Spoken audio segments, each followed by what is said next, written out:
Part 2 we will discuss nuclear power plant. तो इस chapter में हम देखेंगे न्यूक्लियर पावर प्लांट। अब इस न्यूक्लियर पावर प्लांट को चलाने के लिए, ऑपरेट करने के लिए जो मटेरियल यूज होता है, जो कंपोनेंट यूज होता है, जो फ्यूल यूज होता है, सबसे पहले वो डिस्कस करेंगे। तो पहला टॉपिक हमारा क्या होगा, material use in nuclear power plant. अब इस न्यूक्लियर पावर प्लांट के पीछे क्या प्रिंसिपल है और कौन कौन से रिएक्शन इन्वॉल्व है जिसपे ये बेस्ट है वो हम देखेंगे। So principles and reactions and last part में हम लोग देखेंगे कि कैसे न्यूक्लियर पावर प्लांट वर्क करता है, हाउ इट ऑपरेट्स। तो लास्ट में हम लोग क्या देखेंगे, वर्किंग। उसके बाद सबसे जो पहले मटेरियल यूज होता है वो है हमारा यूरेनियम। और जो यूरेनियम हमारे एनवायरमेंट में अवेलेबल है वो है हमारा नेचुरल यूरेनियम, जिसके दो आइसोटॉप्स हैं। एक तो है यूरेनियम 238 और एक है यूरेनियम 235। तो जो मोस्ट प्रोबेबली यूज होता है, जो हाईली इफेक्टिव यूरेनियम है वो है यूरेनियम 235। बट ये जो इन्वायरमेंट में अवेलेबल है वो ओनली 0.7% अवेलेबल है। जो और यूरेनियम 238 कितना अवेलेबिलिटी है इसकी अवेलेबिलिटी है 99.3%। बट इसको हम यूज नहीं करते हैं न्यूक्लियर पावर प्लांट में, हम लोग यूज करते हैं यूरेनियम 235 जिसकी अवेलेबिलिटी है हमारे एनवायरमेंट में ओनली 0.7%। ठीक है, तो इसके पीछे जो प्रिंसिपल है, किस प्रिंसिपल पे काम करता है, वो प्रिंसिपल है न्यूक्लियर फ्यूजन। न्यूक्लियर फ्यूजन ये एक रिएक्शन इंक्लूड होता है जिसके बाद आप देखेंगे। तो इसका जो प्रिंसिपल है वो है न्यूक्लियर फ्यूजन। कैसे काम करता है न्यूक्लियर फ्यूजन, हम लोग क्या करते हैं, अपना जो फ्यूल यूज करते हैं यूरेनियम 235, एक न्यूट्रल से इसके ऊपर क्या करते हैं, बॉम्बार्डिंग करते हैं। ठीक है, एक न्यूट्रल लेते हैं और उसको यूरेनियम 235 क्या करते हैं, बम्बार्डिंग करते हैं। जैसे ही बम्बार्डिंग करते हैं उससे क्या निकलता है, एनर्जी। उससे क्या निकलता है, एनर्जी। जो हमें चाहिए होता है, एनर्जी हमें चाहिए होता है न्यूक्लियर पावर प्लांट को ऑपरेट करने के लिए। तो हमें क्या मिल गया, एनर्जी मिल गया प्लस थर्मल न्यूट्रॉन, जो हमारे यूज के लिए नहीं है। उसको हम क्या करेंगे वो बाद में देखेंगे। जो हम जब वर्किंग डिस्कस करेंगे तो हम लोग क्या करेंगे, थर्मल न्यूट्रॉन का हम लोग क्या करते हैं तब डिस्कस करेंगे। तो इसका जो रिएक्शन है, जो मेन प्रिंसिपल है इसके बारे में, हम लोग क्या करते हैं, यूरेनियम 235 पे न्यूट्रॉन क्या करते हैं, बम्बार्डिंग करते हैं। जो भी बम्बार्डिंग करते हैं वो क्या होता है, एनर्जी रिलीज करता है। आप कहोगे सर यूरेनियम जो है रेडियो एक्टिव गैस मटेरियल है जिसका जो रिएक्शन करता है तो हार्मफुल गैसेस निकलते हैं जो हमारे लिए खतरा। तो जो ये पूरा जो रिएक्शन होता है ऐसे खुले सामान नहीं होता, इसको क्या करते हैं, रिएक्शन चैम्बर में करते हैं। हमेशा क्या करते हैं, हमेशा रिएक्शन चैम्बर में करते हैं। तो उसके क्या जनरेट होता है, जनरेट होता है एनर्जी प्लस थर्मल न्यूट्रॉन। उसके बाद और भी यूरेनियम को छोड़ के कोई और मटेरियल यूज कर सकते हैं इस न्यूक्लियर पावर प्लांट में। तो हमारे लिए जो फिजिबल मटेरियल है वो यूरेनियम का कौन सा आइसोटॉप है, यूरेनियम का 235। यूरेनियम का 235 जो है हमारे लिए फिजिबल मटेरियल है जिसको हम लोग न्यूक्लियर फ्यूजन में यूज कर सकते हैं। और कोई, हाँ, तो प्लूटोनियम का हम दो आइसोटॉप्स यूज कर सकते हैं, वो है प्लूटोनियम 239 और 241। ये भी हम मटेरियल यूज कर सकते हैं न्यूक्लियर पावर प्लांट में। और लास्ट क्या है, थोरियम 233।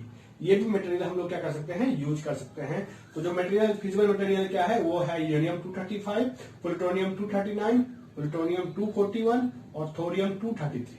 ये हमारे फिजिबल मटेरियल है जिसको हम यूज कर सकते हैं as a fuel in nuclear power plant. उसके बाद हम डिस्कस करेंगे कूलेंट।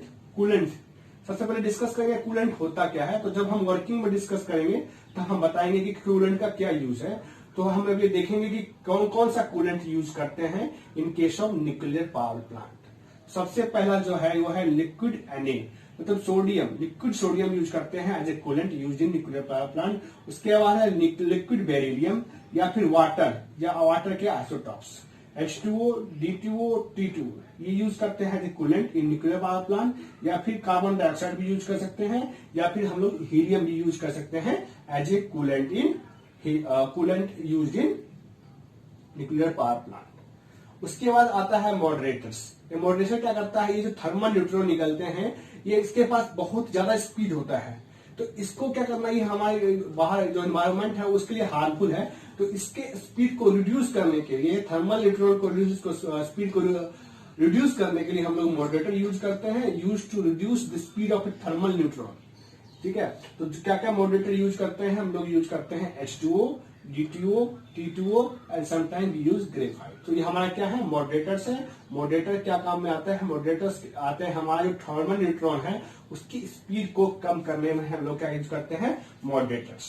तो हम लोगों ने क्या क्या डिस्कस किया, हम लोगों ने डिस्कस किया कि कौन सा मटेरियल यूज करते हैं न्यूक्लियर पावर प्लांट में, तो उसके प्रिंसिपल क्या है और उसका रिएक्शन क्या है। उसके बाद हमने कौन कौन से मटेरियल फिजिबल है न्यूक्लियर पावर प्लांट, कौन कौन सा कूलेंट हम लोग यूज करते हैं और कौन कौन सा मॉडरेटर यूज करते हैं। अब हम लोग क्या डिस्कस करेंगे, ये जो हमने ओवरऑल कंपोनेंट्स मटेरियल कूलेंट्स हम लोगों ने डिस्कस कर लिया, जो हम लोग यूज करते हैं न्यूक्लियर पावर प्लांट में। अब हम लोग डिस्कस करेंगे एक न्यूक्लियर पावर प्लांट काम कैसे करते हैं। उसके लिए हमको क्या करना पड़ेगा, एक न्यूक्लियर पावर प्लांट का एक सिस्टेमेटिक डायग्राम बनाना पड़ेगा और चैम्बर बाय चैम्बर हम लोग डिस्कस करेंगे।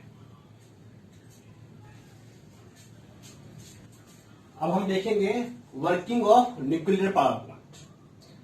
तो सबसे पहले हम लोगों ने डिस्कस किया था थर्मल पावर प्लांट, उसमें भी दो पार्ट थे, इसमें क्या है, तीन पार्ट है। एक पार्ट है रिएक्शन चैम्बर का, एक पार्ट है हीट एक्सचेंजर का और एक पार्ट क्या है, टरबाइन प्लस सिंक्रोनस जनरेटर का।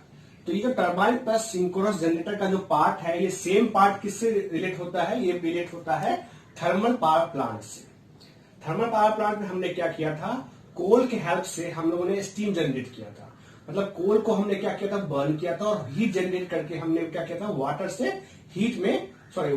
स्टीम में कन्वर्ट किया था और उस स्टीम को टरबाइन के पास ले जाके सिंक्रोनस जनरेटर के हेल्प से क्या किया था, हमने क्या किया था, इलेक्ट्रिकल एनर्जी में कन्वर्ट किया था। सेम क्या करेंगे हम, का जो हीट फॉर्मेशन का होगा, हीट जनरेशन का जो फॉर्मूला होगा इस केस में वो थोड़ा अलग होगा थर्मल पावर प्लांट के अलावे। और बाद बाकी का जो प्रोसीजर है, जो पार्ट 3 का जो प्रोसीजर है, सेम एज किसके होगा, थर्मल पावर प्लांट के।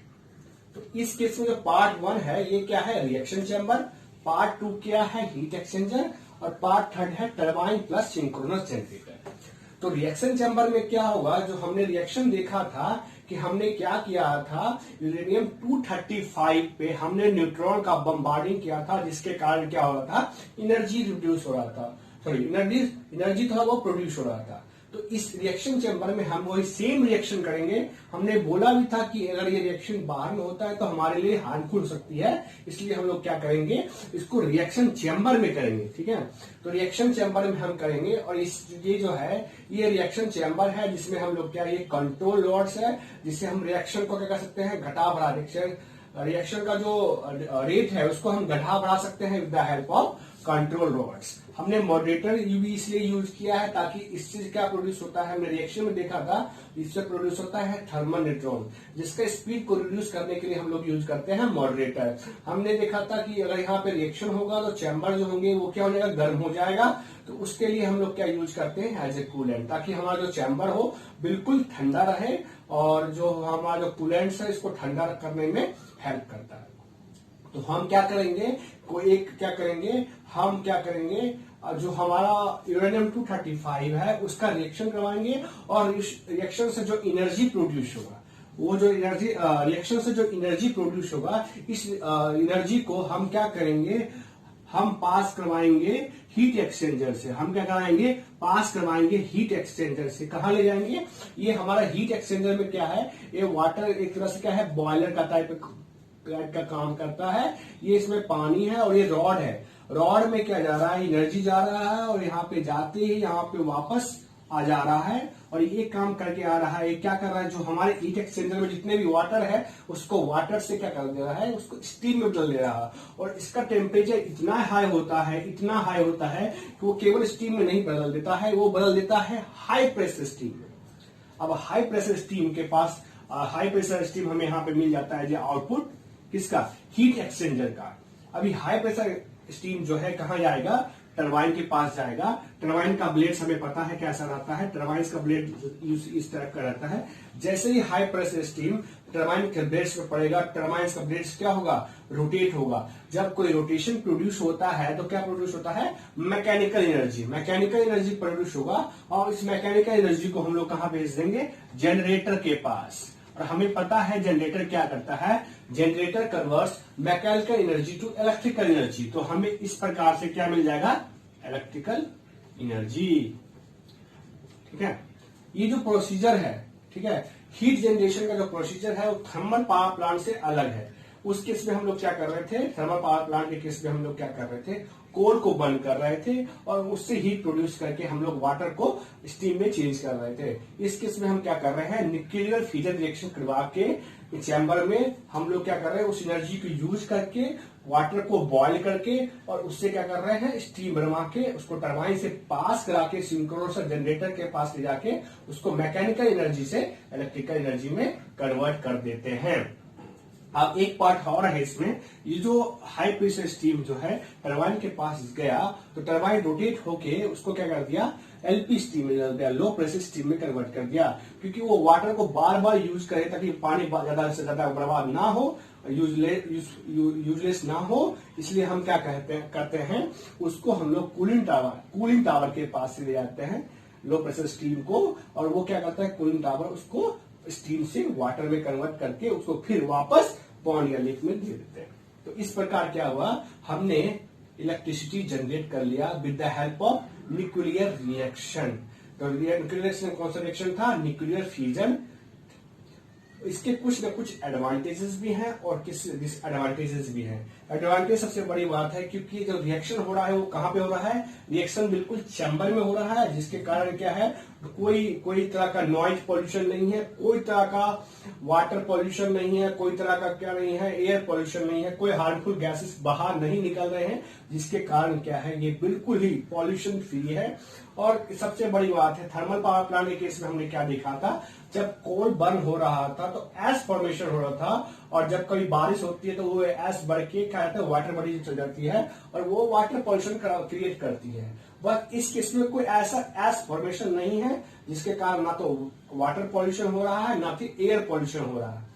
और इसके डिसएडवांटेज ये है कि ये बहुत ही कॉस्टली होता है, क्योंकि इसका जो चैम्बर होता है इसका जो स्टैब्लिश कॉस्ट होता है, सेटअप कॉस्ट होता है, बहुत ही हाई होता है। ये क्या करता है, कभी कभी क्या होता है, लीड टू डिजास्टर। अगर मान लीजिए ये रिएक्शन चैम्बर है, अगर मान लीजिए ये चैम्बर जो है कहीं से लीक करता है, अगर मान लीजिए कहीं से चैम्बर लीक करता है तो ये क्या करेगा, ये जितने भी हार्मफुल गैसेस है न्यूक्लियर रिएक्शन से जो हुआ है वो हार्मफुल गैसेस इन्वायरमेंट में चले जाएंगे और हमें क्या करता है, वेरियस डिजीजेस, स्किन डिजीजेस होने लगेंगे।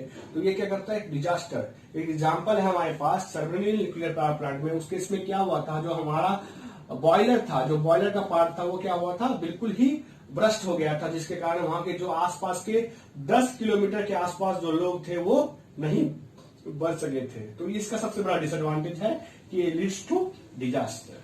तो इस पार्ट के लिए इतना ही। इस पार्ट में हम लोगों ने डिस्कस किया न्यूक्लियर पावर प्लांट, हमने देखा कि कौन कौन से कंपोनेंट्स यूज होते हैं। उसके बाद हमने क्या देखा, प्रिंसिपल क्या है, इसके प्रिंसिपल क्या है, उसके रिएक्शंस क्या है, हमने कौन कौन सा फिजिबल मटेरियल यूज किया, हमने उसके बाद कूलेंट देखा कि कौन कौन से कूलेंट यूज कर सकते हैं हम, ताकि हमारा जो चैम्बर रहे वो बिल्कुल ठंड रहे और अच्छे से प्रॉपरली वर्क कर सके। उसके बाद हम लोगों ने क्या देखा, उसके बाद हम लोगों ने देखा मॉडरेटर्स। जब रिएक्शन होता है तो उसमें थर्मल न्यूट्रॉन प्रोड्यूस होता है, उसके स्पीड को घटाने के लिए हम लोग मॉडरेटर यूज करते हैं।